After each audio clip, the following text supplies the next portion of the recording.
सदाशिवसमारम्भाम् शङ्कराचार्यमध्यमाम् अस्मदाचार्यपर्यन्ताम् वन्दे गुरुपरम्पराम्। ॐ सहना भवतु सहनौ भुनक्तु सह वीर्यं करवावहै तेजस्विनावधीतमस्तु मा विद्विषावहै। ॐ शान्ति शान्ति शान्तिः। ॐ पार्थाय प्रतिबोधितां भगवता नारायणेन स्वयं व्यासेन ग्रथितां पुराणमुनिना मध्ये महाभारतम् अद्वैतामृतवर्षिणीं भगवती अष्टादशाध्यायिनी अम्ब त्वामनुसन्दधामि भगवद्गीते भवद्वेषिणी। यं ब्रह्मा वरुणेन्द्ररुद्रमरुतः स्तुन्वन्ति दिव्यैस्तवैः वेदैः साङ्गपदक्रमोपनिषदैः गायन्ति यं सामगाः ध्यानावस्थिततद्गतेन मनसा पश्यन्ति यं योगिनः यस्यान्तं न विदुःसुरासुरगणाः।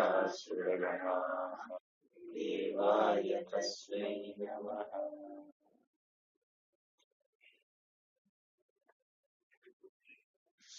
16th श्लोका। अथ द्वितीयोऽध्यायः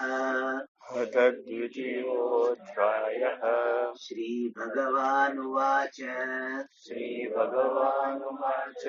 नासतो विद्यते भावः नाभावो विद्यते सतः उभयोरपि दृष्टोऽन्तः वनयोस्तत्त्वदर्शिभिः अविनाशि तु तद्विद्धि येन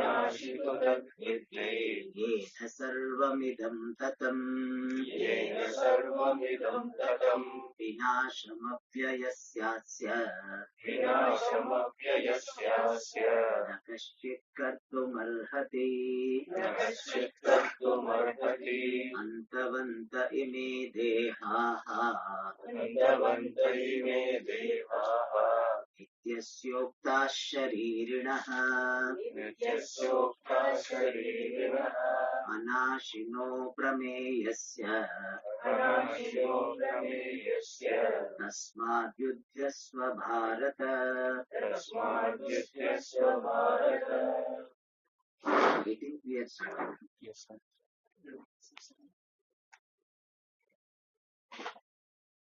So we are in the second chapter. So some of you might have forgotten which chapter. 16th shloka, but 16th shloka of which chapter? It is this much we remember. We are studying Bhagavad Gita. So let us start with that.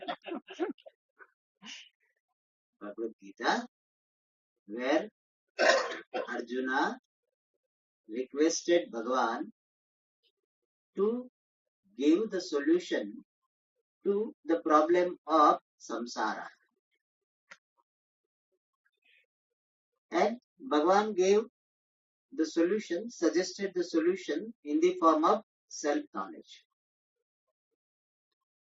And having said that self-knowledge is the solution, Bhagavan started giving the self-knowledge. The doctor should not simply say, this is the medicine. I don't know where medicine is available. Then there is no use. If doctor prescribes a medicine and then he says, I don't know whether it is available or not, where available, I don't know. Then that type of doctor is useless. So, Bhagavan is not like that type of doctor. Bhagavan prescribed knowledge of the self is the solution and started giving the self-knowledge. And in various verses, he explained that what really I am is Nityaha. Nityaha means timeless, eternal. Second thing he talked about is Atma is Satya. I, the self, am Nityaha. Natvevaham jatu nasam. Then in the 16th shloka, he said, Atma is Satya. Satya means it is independently existing.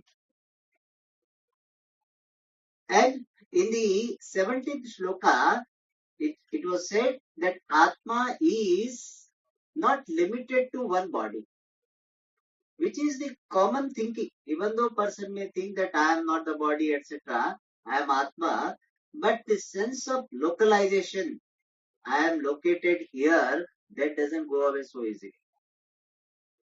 And therefore, Bhagavan emphasized this point. The self is that yena by which idam sarvam tatam. Everything is pervaded. The self is existence and existence pervades everything. And by saying that yena by which everything is pervaded, everything is manifold. And what pervades this everything is one, yena. By oneself, all are pervaded. By that, it was said that Atma is Ekaha. And since Atma is all pervasive, means Atma does not have boundary.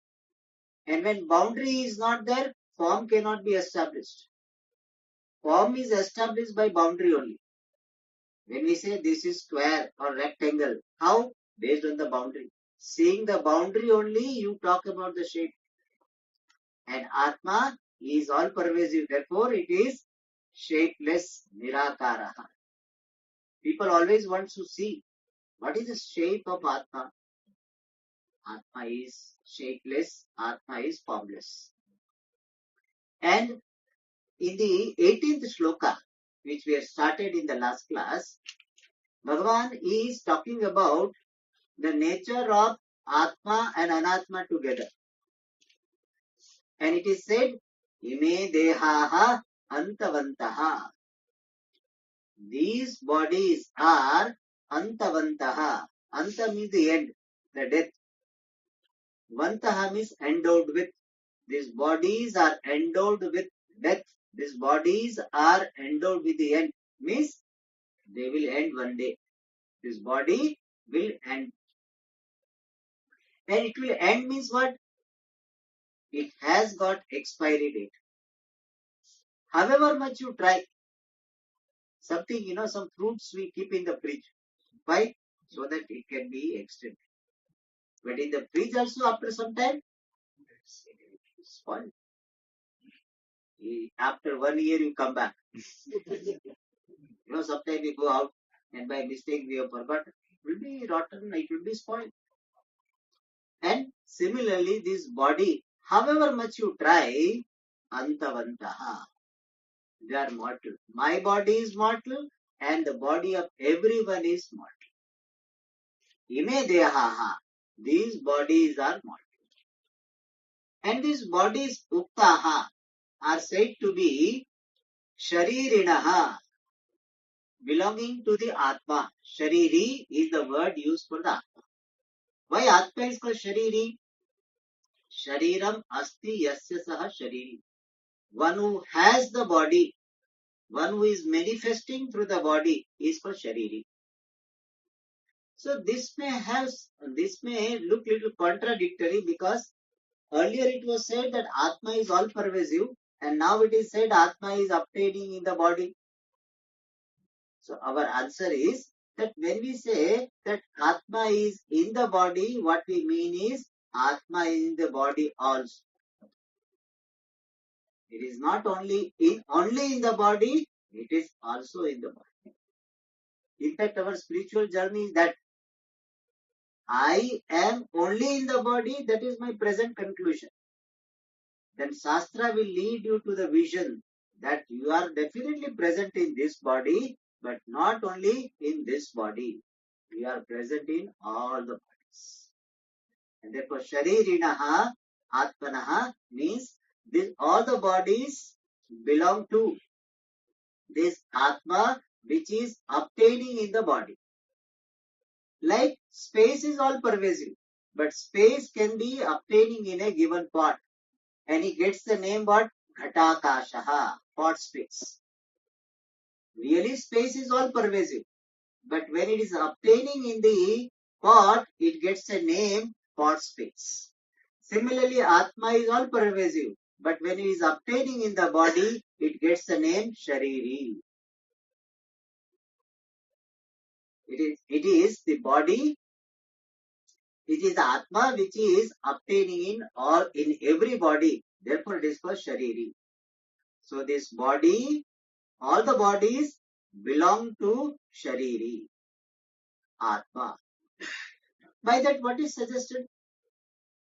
That Atma is Antavantaha, means they are endowed with the ends. And anything which has got beginning and end, it is Mithya. Mithya means what? It does not have existence of its own.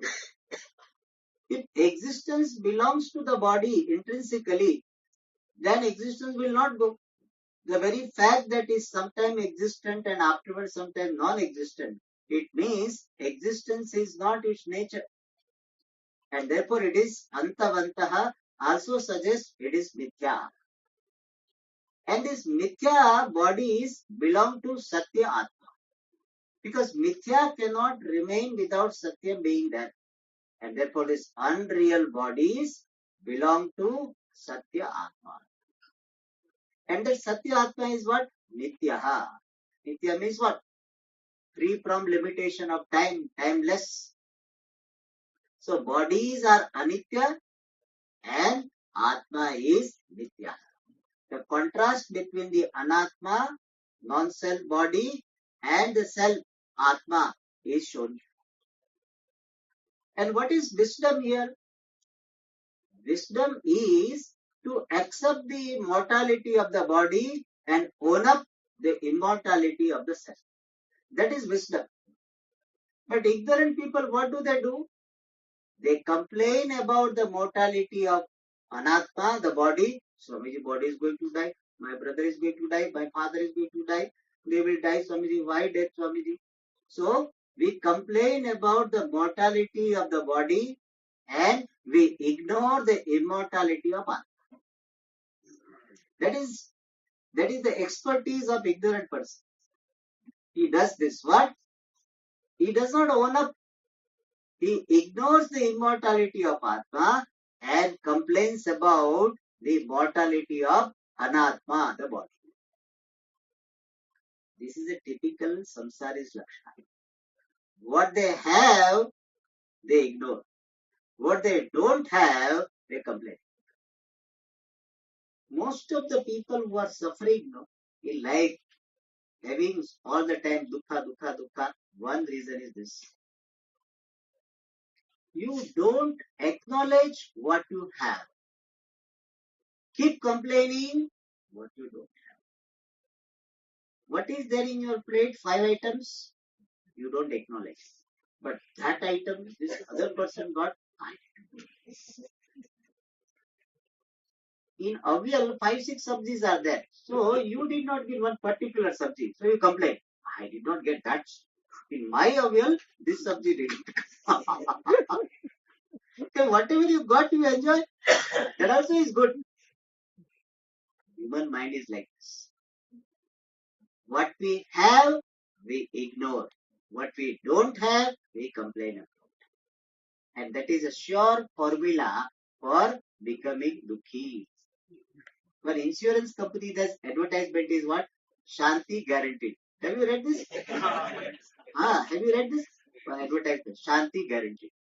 So here we do advertisement what? Ashanti guaranteed. Ashanti guaranteed. When you have this mind, what mind? Ignoring what we have, all good things we have, we ignore and we complain about what we don't have. Keep on thinking about what I don't have. I don't have this, I don't have this, I don't have this, I don't have this. Then what? Ashanti guaranteed. our Swamiji used to say, what is not there is not there. What is there is beautiful. This sentence I heard years ago, and it has touched my heart. It is a very simple thing, What is not there is not there. Means you acknowledge this fact. This body does not have immortality. Not there. What is there? Atma is immortal. It's beautiful. So what is not there is not there. What is there is beautiful. If this is your approach in life, who can make you unhappy? Nobody can make you unhappy. Not there is not there. My son is not doing well. But my husband is doing well, at least now. So it's okay. Or my daughter is doing well. So you have reasons to smile also. But we don't pay attention to the reasons for smiling. We pay attention only to those which are the reason for frowning. So all the time frowning pays only. That is Swayam sad, Anyan sadayati. So they themselves are sad and they sadden others. So here wisdom is own up. I, Atma, am immortal. Body is mortal. And I am not the body. I am not the body. Body is mortal. What I am is mortal. What matters is what I am. How does it matter what I am not? I am not the body and it is mortal. Let it be mortal. In fact, we have seen earlier, if body is not mortal, then our life will be a curse. You imagine your tatas, all of them are there in one room. You have to stake them in the shelf, This is a fifth generation people. Sixth generation. You have your cupboards you have to have. Imagine what will be the situation. Even that is not that still we have population problem now. Imagine it nobody was dying. What will happen? You just imagine if there was no death. So you see that body has to die. And people say, but Swamiji, that untimely, etc. Untimely, it is from your standpoint. I generally give the example. That there Bhagavan Sri Krishna also is going to tell about the dress. That just as the old dress is dropped and new dress is assumed, similarly, person assumes the body. But Swamiji, it is some people die at young age. See, at young age you think it is not like an old dress. See, big people, that rich people, for them, once or twice they have used the dress, they don't use it again. That's how old it is. They are not like us that usko stitching karke keep on using. Now I am also not able to do. Because if I suppose my upper cloth or something is torn, if I wear it, you know what happens? 2-3 people will bring clothes that Swamiji may not be having. Actually, that's why I'm very careful. Earlier I was not careful. But if I wear something like this, people will misunderstand. I don't mind. It is a dress. A little bit torn. How does it matter? But now I'm careful. Because I have already got so many pairs. But for some people, some dress after 1 or 2 wear, it is old. So whether the body is old or new, it depends upon the jiva who has got karma. See, certain things we use only once. After we don't use it, remains. Some gadgets many people have got all in lumps, They are not used. Well, come the काम में आएगा. So never. Like for me, the tissue paper, they gave me packet. I hardly use, so it remains for years. Anyway, so what I am saying that death is an inevitable fact and it is a beautiful fact. Death has to happen. In fact, we have prayers for death. Anayasena maranam, Vinadeynena jivanam. So we have prayer for that. Especially people ask me, Swamiji, my father-in-law or mother-in-law or somebody is unwell for so many years. Swamiji is suffering. What should we do for them? Actually, not what should we do for not that person. What should we do for us? Indirectly, they are asking that. Maranam is an inevitable fact. Death is an inevitable fact of the body. And that's what Bhagavan says. Ime deyaha antavantaha. They are endowed with the end. They belong to the Atma, which is Nitya. And this Atma is said anashinaha, indestructible. So this Atma is Nitya and Anashina. So really speaking, Anashinaha means free from destruction. Nitya means ever existing. Both seem to have the same idea or similar idea. So why two words are used? So Bhagavan Shankaracharya ji and other acharyas, they explain in different ways. Certain things are called permanent, but they may be relatively permanent. Like people say, no, permanent job. Swamiji, after fixing this particular device, no, permanent solution. The advertisement also get permanent solution for this problem by our product. The permanent is it permanent really?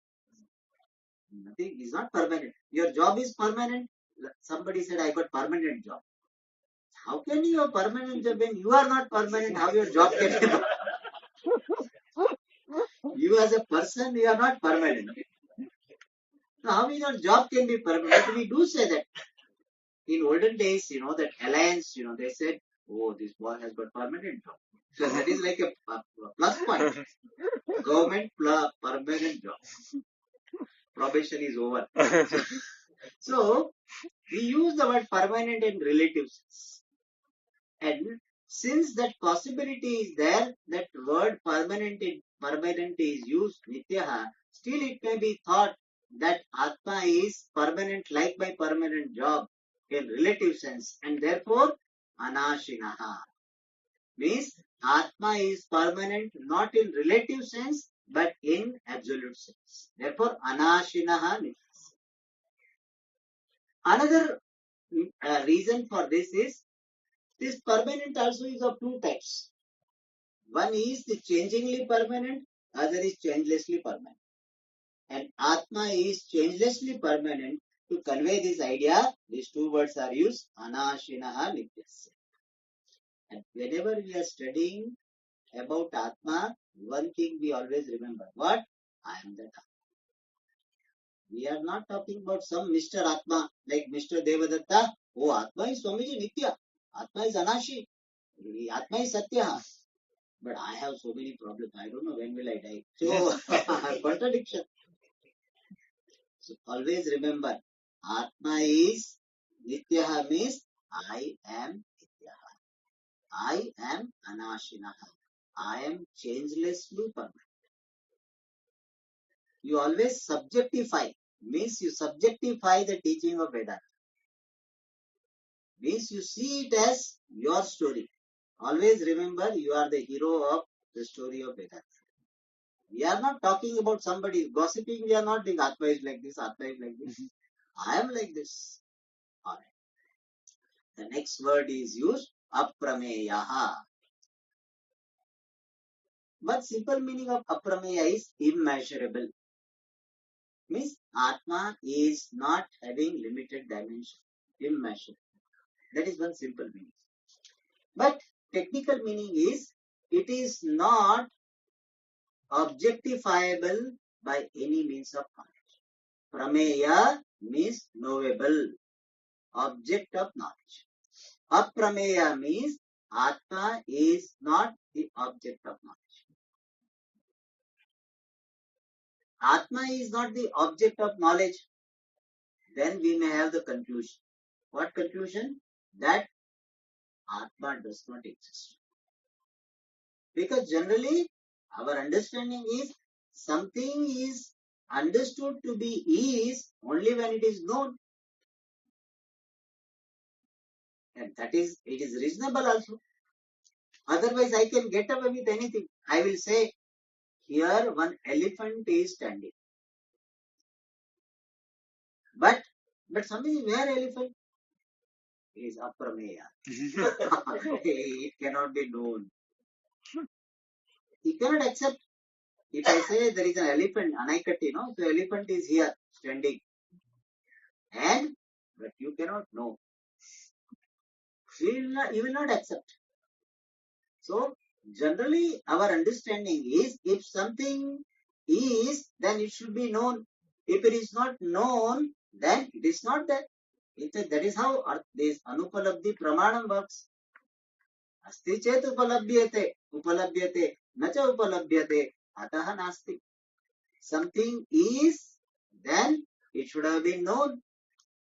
If it is not known, then what do we conclude? It is not there. So if Atma is not object of knowledge, our conclusion would be Atma is not there. But Atma is not there, we cannot accept, because I am Atma and I am there very much. And Shastra also said Atma is. All this description, all pervasive and all, is not befitting to non-existent thing. So Atma is, but at the same time it is not object of knowledge. Now there will be a quiz. What is the quiz? That something is but not object of knowledge. Then what it can be? It is the subject. It is the observer, experiencer. We can give the example that in a particular photograph, one person is not there, but he is existent. Who is that? Photographer. Photographer is there, but he is not seen in the photograph. But nowadays, no, Swamiji, we have some camera, what do you call? Autofocus. No, autofocus. What do you call? Selfie. Selfie. So, Swamiji, we also can take our picture. Then my example will be slightly different. What is there which is existent but not seen in the photograph? Camera. You cannot see the camera in the picture. So, something can be there but still not captured. Similarly, the whole world is like photograph. In this whole world of objects, one entity is there, but it is not seen. One entity is there whose existence cannot be questioned, but at the same time, it is not seen. And what is that? The observer of this world. So, Atma is not the object of knowledge. Atma is Drik. Atma is the observer or the content of the observer called consciousness. So, Atma is ever the subject, never the object. That idea is conveyed by the word aprameya. And by that, what is suggested? Don't look for the experience of Atma. This is one of the biggest, the stumbling block in the pursuit of knowledge, in the pursuit of moksha. People always want to experience Atma. Swamiji, when will I get experience of Atma? Swamiji, I got theory of Atma, but I want to practically experience Atma. Even now, some of you will be having this desire. When, Swamiji, I will experience Atma. You can never experience your Atma. Why? When you are Atma. Like your eyes cannot see themselves. All will say you have beautiful eyes, but you cannot see. You can see the reflection of the eyes, but not eyes themselves. Similarly, Atma cannot be objectified. So never look for or look forward to having the experience of Atma one day. You will be always on the trip, which is Swamiji used to say, you are on the spiritual trip. You will be always waiting for that. And whatever Shastra you study, it will be considered to be only theory, which is not enough. And therefore what? You remain on the trip. In fact, sometimes some people, they want you to be on the trip. Some teachers, no, they will teach in such a way, they will make you always feel that you are not up to the mark. You have to come up to. You have to come up to. You have not got self-realization. Indirectly they will say, so you cannot get even self-realization. Only some people like us have got that type of message they give, so that you remain a disciple, keep serving. But the real traditional Vedanta teacher who has imbibed the spirit of tradition, he will always say, you are Atma here and now. Even if you have a fight with me, still I cannot take away your Atma. Your being Atma, your being free does not depend upon Guru. Your being free is a fact about yourself. But it is not an object. Atma is not an object of knowledge. Therefore, it is called Atma. Then somebody may say, Swamiji, all means of knowledge cannot objectify Atma, but at least Shastra objectify Atma. And if you say, Swamiji, if you say that Shastra also cannot objectify Atma, then why should we study Shastra? If this Atma is not the Prameya, the object of the knowledge given by Shastra, why should we study Shastra? We are thinking that we study Shastra, will get the knowledge of Atma. Now you are telling that no Pramana, no means of knowledge can objectify Atma. Then what to do? Then our answer to that is that even scriptures do not objectify Atma. Why? Because Atma cannot be objectified and fortunately need not be objectified. Why? Because it is self-evident. Self is self-evident. How it is self-evident? As I am. Does everybody has this cognition? I am or not? I am. Whatever you say, I am idiot, I am Buddhu, whatever you say. But I am. That self is self-evident as I am. And therefore, Shastra cannot and doesn't need to objectify Atma. But then, Swamiji, why do we study Shastra? You say we study Shastra for self-knowledge. If Shastra cannot objectify, how will it give the knowledge of the self? For that, our answer is that Shastra is not really revealing the self as a new thing. Like Shastra reveals heaven. It's a new thing. You did not know about heaven, Shastra reveals about heaven. You did not know about Punya Papa, Shastra reveals about Punya Papa. A new thing, which you cannot figure out by your own means. Like that, Shastra is not revealing Atma as something new entity. Atma is already evident. But about that Atma, we have got misconception. What type of misconception? I am subject to birth and death. I have got so many Punya Papa. I have got so much Dukkham. I am very limited. All these conclusions I have. Swamiji, I am so much suffering in my life. So all these conclusions about the self, those conclusions are knocked off by the Shastra. So Shastra is not revealing some new self. Shastra is removing the misconception about the self which is already evident as I am. This particular important Siddhanta of Vedanta has to be clear. Then only you will be studying Vedanta properly. Otherwise, you will be still waiting. Oh, some Atma, Swamiji, when will I understand Atma? Still, Atma is not very conceptual. That will remain. So, we want to conceptualize or conceive the Atma as some entity. Some picture we want to draw of Atma. Because we are very always good. We always like some model, some PowerPoint presentation. And therefore, some figures are there, so we can draw the figure and we can, conceive it. That is not the right approach towards understanding of Atma. Therefore, Pujya Swamiji will not encourage this PowerPoint presentation on Vedanta. You can give PowerPoint presentation on culture, dance, music, aspects of culture. All these are okay. Sanskrit also okay. For Sanskrit, you can show that this sutra, and all these very useful for us. But about Atma, which is Swamiji, he will never encourage the PowerPoint. Even board also he stopped using. Earlier, long time ago, he used to use, he stopped using. Why?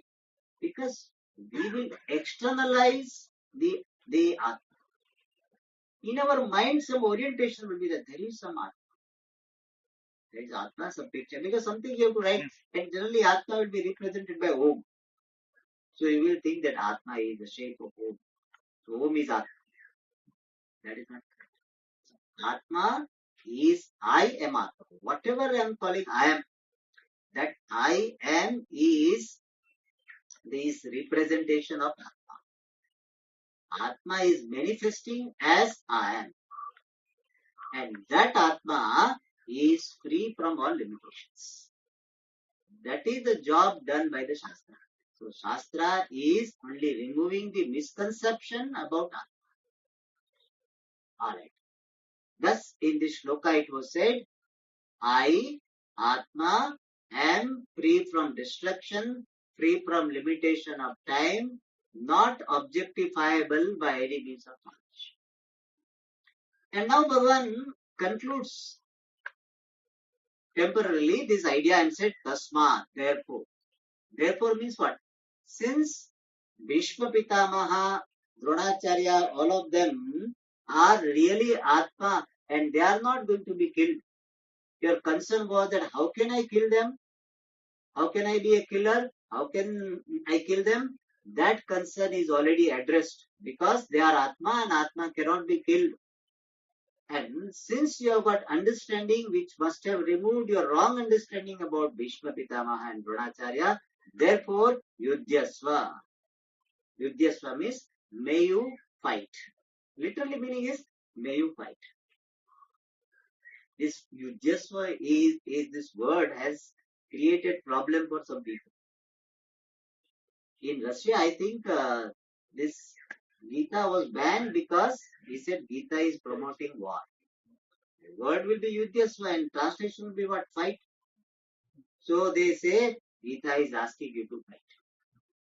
Hey, Gita doesn't have to tell. Without Gita also we are fighting. Why should Gita tell?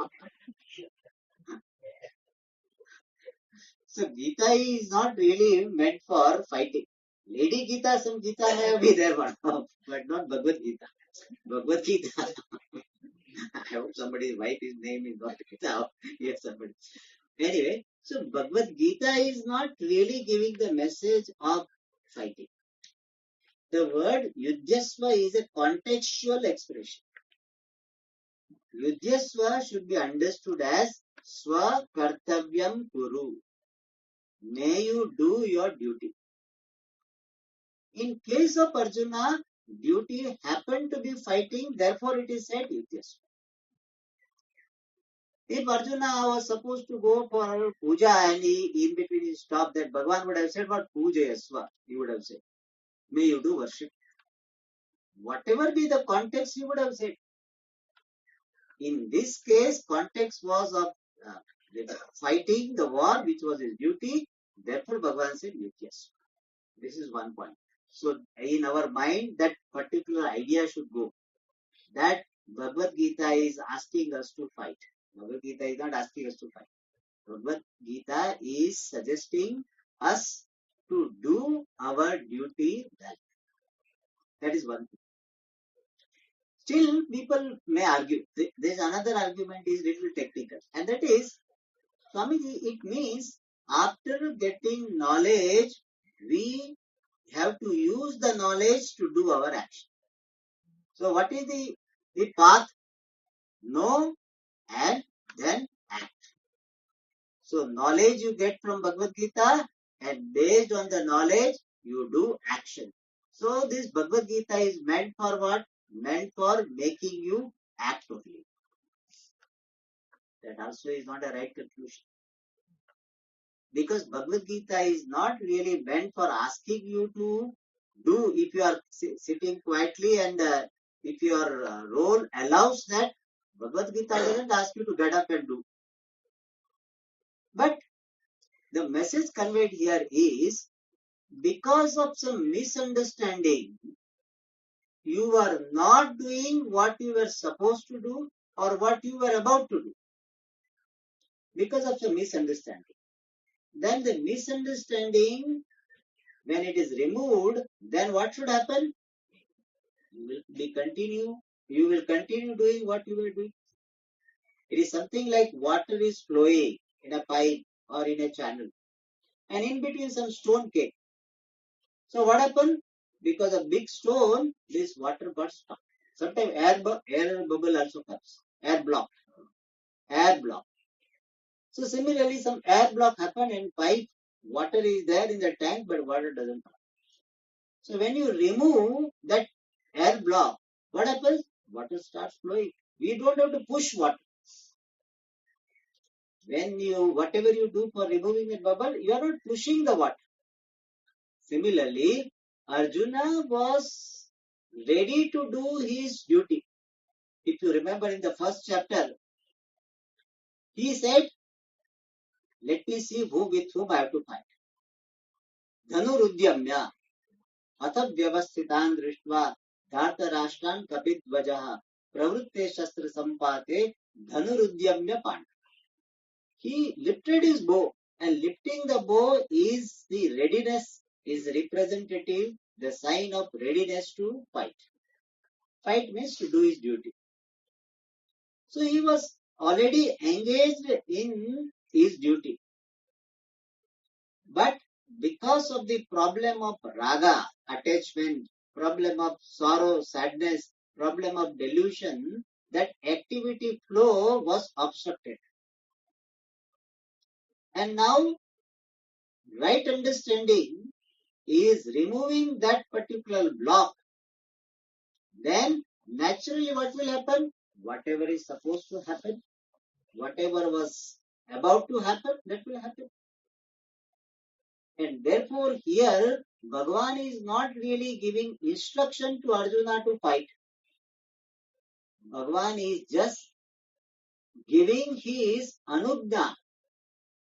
If Bhagavan is telling Arjuna, it is Arjuna means his permission or his consent or his agreement with what Arjuna is supposed to do.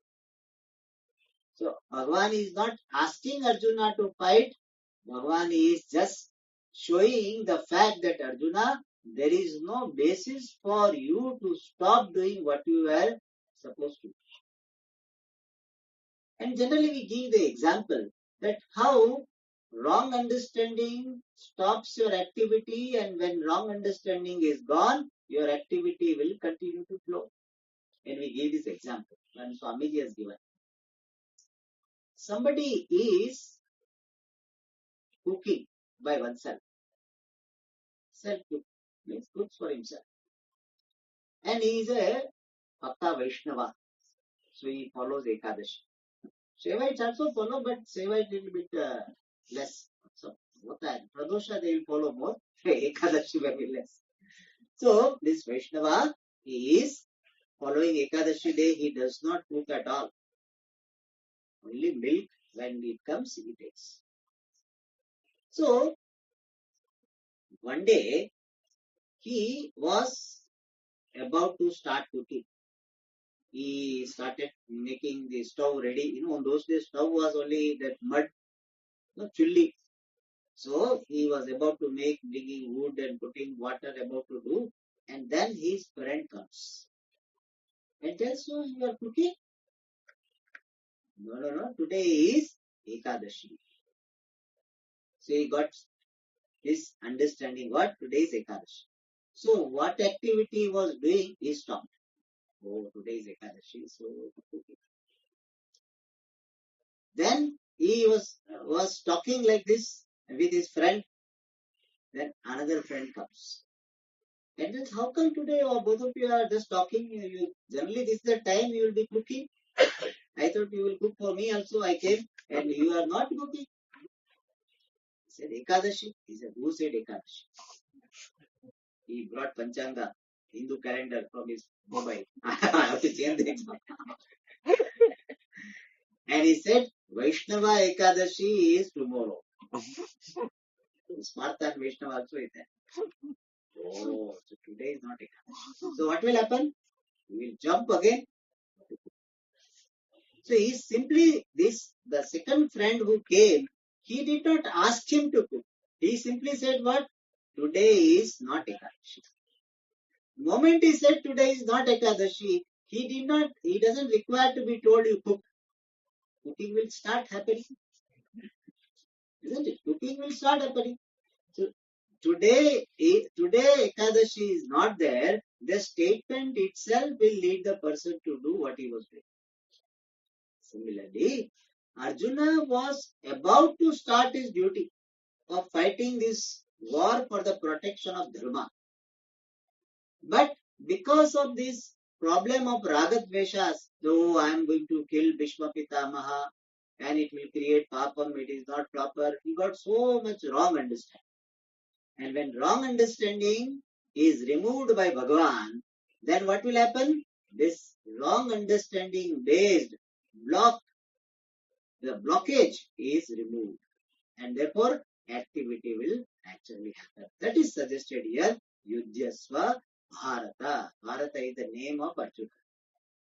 Hey Arjuna, you do what you are supposed to do. If you have understood that Bhishma Pitamaha and others are not the ones who are going to be killed, and you are not a killer, all these ideas are there, and therefore you do what is to be done. That is suggested here. Yudhyasva. So the message of this shloka is, you understand yourself what you are and be free from the problems based on misunderstanding. And just keep playing the role. Remember that this is a role.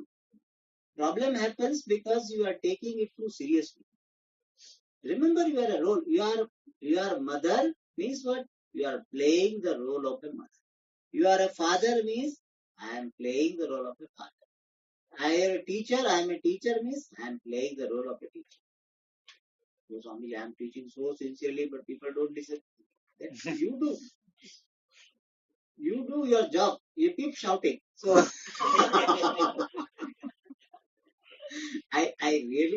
I listened to this from something of this effect from Pujya Swami, I was so impressed by that.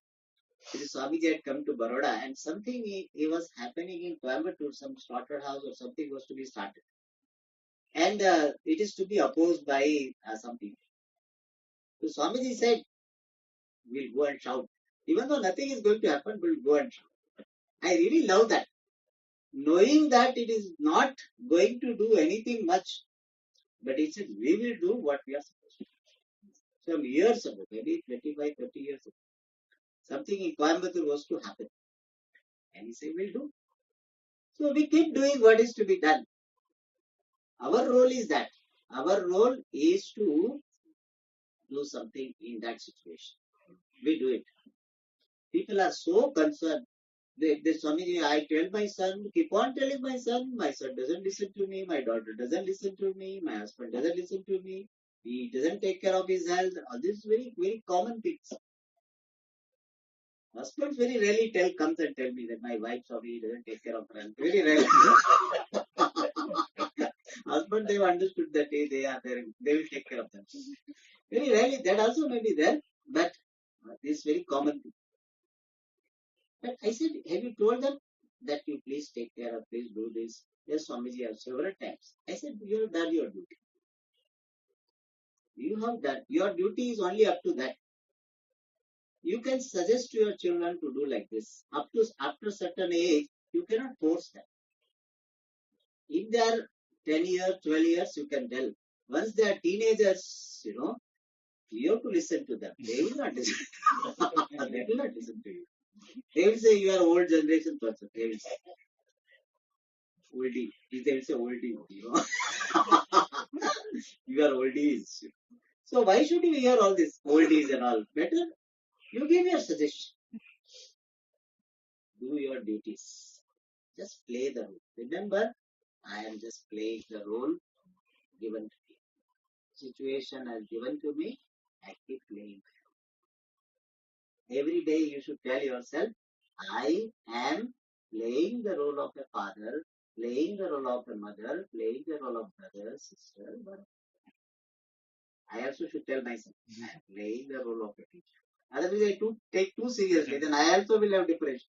So my students, they don't come up. So, so I will have depression. No, I am playing the role of a teacher. So Yudhyasva Arjuna play the role of a fighter. Now, in the next shloka, Bhagavan is revealing one important thing, that you are free from doership and experiencership. Kartrutva and bhoktrutva is not your nature. That is the next. Ya enam vetti hantaram. य एनं वेत्ति हन्तारम् Yaschainam manyate atam. यश्चैनं मन्यते हतम् Ubhau tau na vijanitaha. उभौ तौ न विजानीतः Nayam hanti na hanyate. नायं हन्ति न हन्यते. So here Bhagavan is telling, Atma is you are really free from this kartrutvam, doership, and also you are free from being the object of anybody's action, karmatvam. And karmatvam implies the bhoktrutvam, means the enjoyership, experiencership. Generally, our conclusion is what? This we will understand when we contrast with our normal thinking. What is the thinking? I have done so much. I have to do so much. I want to do much more. I cannot. Many people have this feeling. Somebody, I would like to do much more than I am doing. I am not able to do. And this thing I did wrongly. This I should not have done. After 25, 30 years of marriage, this fellow says, I should not have married this lady. Really, one lady told me that she is about 55 or 60 at that time. That one boy had come, chartered accountant, something or that. She remembers even that. But I did not marry this fellow, I married. And now suffering. So, guilt is there. This is called the notion of kartrutvam, doership. I should have done this, I should not have done this. I am doing this, I would like to do this. This is called the notion of the idea of doership. The other idea we have is, Swamiji, other day he came and shouted at me. I was so much hurt. Sometimes people don't know English properly. So I was so much hurted, Swamiji, so much hurted. Hurted, because, walk, similarly hurted. So I was so much hurted by that. So I look upon myself as what? Bhokta. I am subject to pleasure and pain. I am subject to different feelings caused by others and sometimes caused by myself also. But this is my understanding. What? I am the doer of action and I am suffering or enjoying the result of action. In Sanskrit it is called kartrutvam, doership, and bhoktrutvam. We sometimes translate as enjoyership or experiencership. And because of this kartrutva, bhoktrutvam notion alone, we have samsara. Why? Because I see myself to be karta, therefore I have got punya papa account. And because of punya papa, I will have birth again and again. Because of that, I will have pleasure and pain. Thus, kartrutvam is there, bhoktrutvam is there, therefore I will be subject to hurt. How Swamiji is told me. After 25 years also, Swamiji, I remember she was standing or he was standing near the door wearing this dress and she shouted. 25 years are gone. hurt is so deep. I am a Bhokta. And because of this notion of doership and doership, there is samsara. And Bhagavan is relieving us from that. If we take Bhagavan's statement seriously, it will be a big relief. Oh, I am free from doership. I do not do the actions, nor I am subject to anybody's action. I am not a karta, I am not a bhakta. Those ideas are given here. पूर्णमदः पूर्णमिदः पूर्णात् पूर्णमुच्यते पूर्णस्य पूर्णमादाय पूर्णमेवावशिष्यते ॐ शान्ति शान्ति शान्तिः हरिः ओम् श्रीगुरुभ्यो नमः हरिः ओम्